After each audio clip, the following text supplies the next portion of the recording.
Vamos a partir con las arterias. Las arterias corresponden a los vasos eferentes, los que salen del corazón y van hacia la periferia, lo vamos a llamar eferente, y los que regresan desde la periferia hacia el corazón, los vamos a llamar aferentes. Por lo tanto, las venas serían aferentes y las arterias serían eferentes. Habitualmente las figuras anatómicas ustedes las van a ver dibujadas de un color rojo. Y por eso les decía yo que ese color rojo muchas veces interpreta también a la oxigenación. Ahora, no es que las venas, porque uno se mira y dice, uy, pues las venas se ven como azules. Lo que pasa es que la sangre menos oxigenada, ¿ya? Obviamente un poco más oscura que la roja, la sangre más oxigenada, y por transparencia y por iluminación que se aprecia en la superficie, se ve como azulado, pero no es que sea azul. La verdad, la cosa es que si ustedes se rompen una vena, van a dar cuenta que la sangre es roja igual. Rojo más oscuro nomás, pero roja. Sus paredes son bastante más gruesas, son fuertes, y esto básicamente porque tienen un componente importante de musculatura lisa. Y eso hace que en las preparaciones histológicas, a pesar de que hayan artefactos de técnica que les dije yo, que cuando se preparan los tejidos, se cortan, etcétera, y cambian un poco su aspecto, se va a no colapsar esos vasos sanguíneos. En las preparaciones histológicas ustedes lo van a ver redondito, los van a ver, sobre todo si los cortamos transversal. Obviamente si lo cortamos longitudinal, siempre mantenerse, como nosotros vamos a ver la parte superior y la parte inferior, pero siempre más o menos en una configuración más o menos estable. Vamos a clasificarlas según su tamaño, y obviamente las más grandes son las que recién salen del corazón, y las más pequeñas, que se va ramificando las arterias principales, van haciendo cada vez más pequeñas, más pequeñas, más pequeñas, hasta que terminan en los vasos capilares. Entonces vamos a tener básicamente tres tipos de arterias. Las denominadas arterias elásticas o de conducción, que son las que salen del corazón, que reciben el impulso. Tienen que pensar de que el corazón se contrae y la sangre sale con gran fuerza y potencia, y estas tienen que recibir este impulso del corazón, y tienen que tener resistencia para ello, porque si no tuvieran resistencia se romperían. De hecho, eso es lo que ocurre con una situación bastante grave que se llama disección aórtica. La disección aórtica es precisamente que se rompe la arteria y se puede ver un sangramiento y que se puede vaciar rápidamente la sangre. O sea, de hecho es bastante grave y se puede morir uno. La aorta, las arterias pulmonares, las que van hacia los pulmones, tienen esta característica porque tienen que recibir, como les digo, el impulso fuerte de la sangre que sale del corazón. También lo que se denomina el tronco brachiocefálico, que es las primeras ramas que se divide la aorta, que son la carótida común, clavia, etc. Y después la aorta que va adelgazándose porque ya empieza a emitir sus ramas. La parte inicial de la rama obviamente va a tener una característica más elástica, pero a medida que se sigue ramificando vamos a tener ya más bien una arteria de tipo muscular, que sería lo que se denomina ahí de distribución. Las arterias elásticas también son de diámetro grande, tienen que pensar 10 milímetros, uno dice 10 milímetros, un centímetro, sí, pero resulta que ese es el lumen. El lumen es de un centímetro, pero la arteria es así, o sea, tienen que pensar que más o menos ese es el grosor, son 25 milímetros más o menos el grosor de la aorta, lo cual es bastante. Entonces imagínense que si se rompe eso, la sangre se pierde rápidamente. Las arterias musculares de distribución, que conforman la mayor parte de las arterias, y aquí la variedad es bastante grande en tamaño de lumen. Siempre estamos refiriendo a lumen, a la luz de la arteria, que pueden ir desde 10 milímetros hasta 0,1 milímetros. Entonces, todas las arterias que tienen más o menos ese rango de tamaño son todas arterias musculares y que redistribuyen la sangre por todas partes. Y todas tienen latido también. Si usted, por ejemplo, se toman el pulso acá, en el fondo es una arteria muscular, cúbito radial, que sienten ustedes el pulso. El pulso aquí está dado básicamente también por la fuerza que mandó el corazón, pero también la contracción que están teniendo las células musculares lisas. Luego, ya más hacia el territorio de las células, ya a nivel ya más celular, las arterias se transforman en arteriolas, que su diámetro ya ahora del lumen es de menor a 0,1 milímetro. Y en este diámetro menor todavía tiene un aspecto de arteria muscular, todavía hay musculatura lisa, pero ya ahora nosotros vemos el detalle de las células musculares, ya la podemos ver cuando vemos un corte y vemos detalles celulares, porque estamos hablando de una arteriola. Y estos son los vasos que se denominan vasos de resistencia.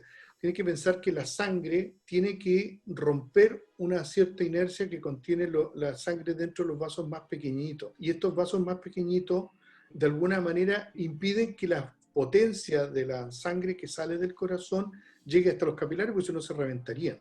De hecho, estas arteriolas son las que regulan el flujo hacia los vasos capilares, y los vasos capilares solamente prácticamente están una célula endotelial y con suerte otra celulita que se llama pericito, que lo vamos a ver más adelante, soportando esta presión. Por lo tanto, imagínense que si la presión pasara directo hacia eso, los capilares se romperían y nosotros empezaríamos a sangrar por todos lados. Y eso no ocurre, ¿por qué? Porque las arteriolas de alguna manera mantienen la presión sanguínea. De hecho, ellas son las responsables de la presión diastólica. Si ustedes se toman la presión, se van a dar cuenta que la mayoría de ustedes seguramente va a tener 120/80. 120 milímetros de mercurio. 120 es lo que genera el corazón cuando sale la sangre del corazón, que eso se denomina presión sistólica, y la resistencia periférica que hacen las arteriolas en todo el organismo, que permiten el flujo sanguíneo definitivo hacia los lechos capilares, es lo que se denomina la presión diastólica, que es la baja. Presión sistólica 120/80 milímetros de mercurio, que es la diastólica. Y esa es la presión a la que más o menos tiene la sangre en la zona periférica de la arteriola. Pero como les digo, estas arteriolas lo que están evitando que esa presión pase a los capilares. Esto lo van a entender un poco mejor, pero más o menos para introducirlo en el tema, cuando lo vean en metabolismo normal y patológico, porque esto es una cuestión de fisiología.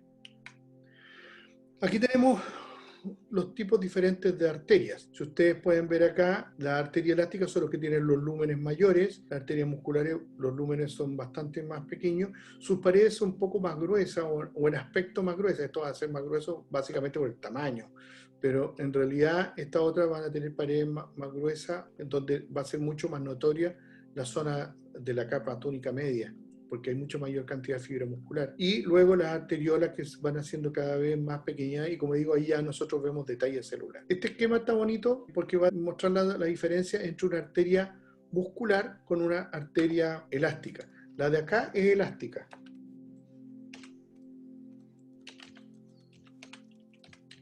¿Ya? Esta de acá es elástica. Y la de acá sería muscular.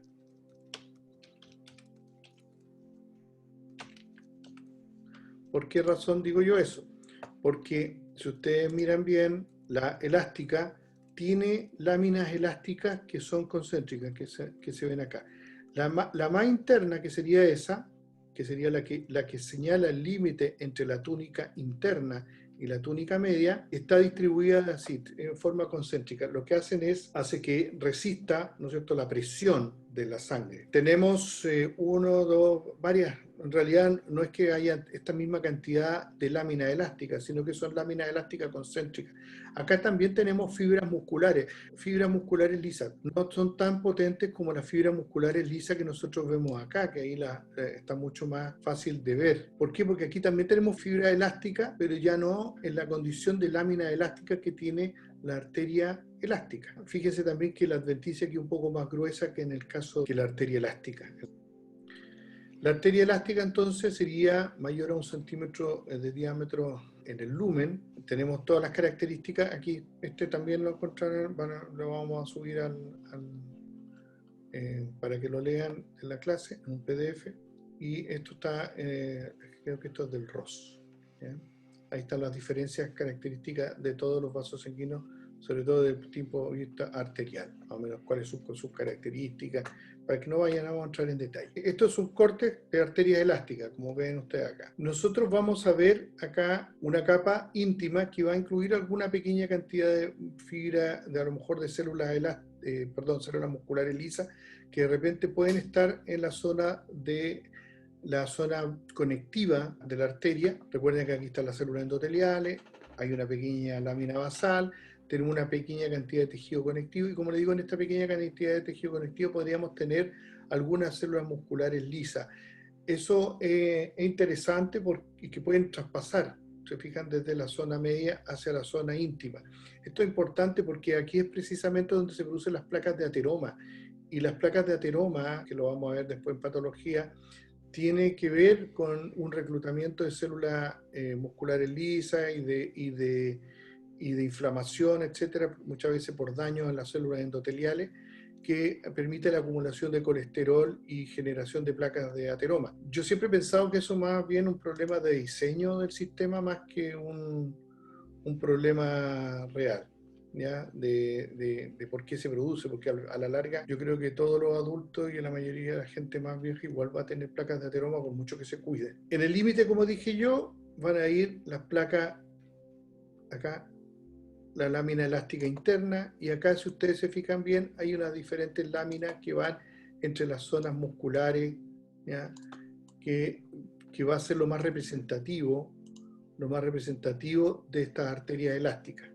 Y una adventicia, como les dije, tejido conectivo fibroelástico, más laxo, que va a tener nervios, que acuérdense son sistemas nerviosos autónomos, nervios mielínicos, amielínicos y algunas células como que son propias del tejido conectivo y vasos sanguíneos, que en este caso se llamaría vasa vasorum, de los vasos sanguíneos. Acá tenemos otro corte, un corte con tinción que permite ver las láminas elásticas. Si ustedes se fijan bien, ahí arriba estaría la capa íntima, la primera capa de lámina elástica, y un montón de láminas elásticas concéntricas que en el fondo le dan esta característica a la arteria elástica. Más que enviar la sangre, lo que ellas necesitan esta elasticidad grande es para recibir la sangre, porque en el fondo piensen que el corazón es una bomba potente que manda con muchos milímetros de mercurio. Si esto está dañado, obviamente no funciona y nos tiene que durar para toda la vida. Acá tenemos otro corte más o menos de lo mismo, lámina elástica, una pequeña íntima, una pequeña túnica íntima, y aparentemente por aquí estas tinciones no son especiales para fibra elástica, por eso lo que vemos más bien son puntitos y una coloración de base que vendría a representar a las células musculares acá. ¿Ya? Y aquí estaría la zona adventicia, que es bastante más laxa, no es tanto rígida. Pero créanme que aquí hay muchas láminas elásticas, tal como se veía acá. Acá está hecho para que se vean las láminas elásticas. Acá está hecho para que se vean las células. Entonces todo depende de la tinción que se esté utilizando.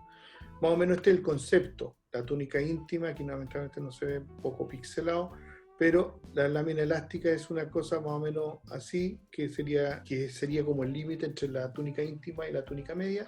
Y estas láminas elásticas suelen ser fenestradas. Fenestradas significa que tienen ventanitas, no son cerradas, sino que continuas. Como ventanas. Por eso se llama fenestrado. Fenestrado significa ventana. Fenestra es una ventana italiana. Ahí tenemos otro corte, lo mismo. Aquí hay tinción para fibra elástica y también para células, entonces por eso vemos núcleo y vemos la fibra elástica. Aquí básicamente para fibra elástica, pero es más o menos para que se entienda el tipo de características. Las arterias musculares también van a presentar láminas elásticas, pero ahora su capa media, su túnica media, va a ser mucho más representativa por su zona muscular y su disposición de musculatura, que es mucho más compactada que las células musculares de la arteria elástica, que en el fondo están más hechas para resistir el impulso de la sangre. Estas otras no, están hechas más para achicar su diámetro, recibir el influjo y expulsarlo. Recuerden que esto va como una onda y es lo que nosotros sentimos en el pulso, ¿correcto? Entonces, esta disposición de las células musculares lisas que van haciendo la forma concéntrica para que cuando se contraen achican el lumen y empujan la sangre hacia el sector distal. Las características de la adventicia son más o menos parecidas, no tienen grandes diferencias. Puede que la adventicia sea un poco más gruesa, pero lo que realmente importa y determina que sea una arteria muscular es que la capa muscular sea bastante gruesa y bastante notoria. Acá tenemos una túnica íntima donde ya no vamos a tener células musculares lisas, básicamente una pequeña cantidad de tejido conectivo. La lámina interna, eso sí es notoria, sobre todo para tinciones que nos permitan ver la lámina interna, que habitualmente es acá.